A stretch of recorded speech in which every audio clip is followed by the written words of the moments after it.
যুক্তরাষ্ট্র ও ভারতের বাণিজ্যিক সম্পর্কের টানাপোড়েন শিথিল হয়ে আসছে। রাশিয়ার তেল কেনাকে কেন্দ্র করে মার্কিন প্রেসিডেন্ট ট্রাম্পের রোষানলে পড়ে ভারত সরকার। যুক্তরাষ্ট্রের রপ্তানি পণ্যে 50% শুল্ক চাপিয়ে দেন। তবে এবারে ভারতের উপর শুল্ক কমিয়ে বিশাল উপহার দিলেন ট্রাম্প।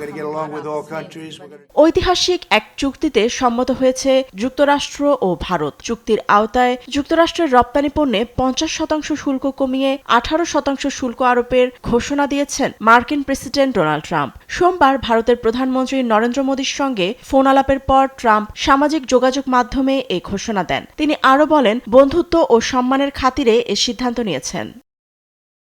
মার্কিন প্রেসিডেন্ট ট্রাম্প পোস্টে আরও জানান, চুক্তি অনুসারে ভারতের প্রধানমন্ত্রী রাশিয়ার তেল কেনা বন্ধে সম্মত হয়েছেন। রাশিয়ার বদলে যুক্তরাষ্ট্র ও ভেনেজুয়েলা থেকে তেল কিনবে ভারত। সেই সঙ্গে দুদেশ থেকে কয়লাসহ প্রায় $500 বিলিয়ন জ্বালানি, কৃষি ও প্রযুক্তি পণ্য ক্রয় করবে ভারত। এছাড়াও মার্কিন পণ্যের উপর থেকে শুল্ক ও বাণিজ্যিক বাধা কমিয়ে আনার প্রতিশ্রুতি দিয়েছে নয়াদিল্লি।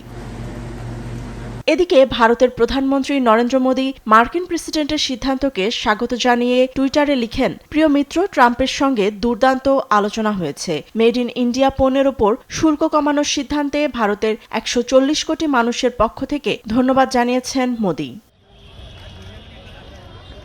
এ ঘোষণা ভারত যুক্তরাষ্ট্রের বাণিজ্যিক সম্পর্কের নতুন মোড়। তবে চুক্তির বিস্তারিত তথ্য, সুনির্দিষ্ট তারিখ ও মার্কিন পণ্য ক্রয়ের পরিমাণ এবং বাণিজ্যিক বাধা কতটা কমিয়ে আনা হবে এ নিয়ে আছে ধোঁয়াশা। ফাতেমা তাসনিম, নিউজ ডেস্ক, দেশ টিভি।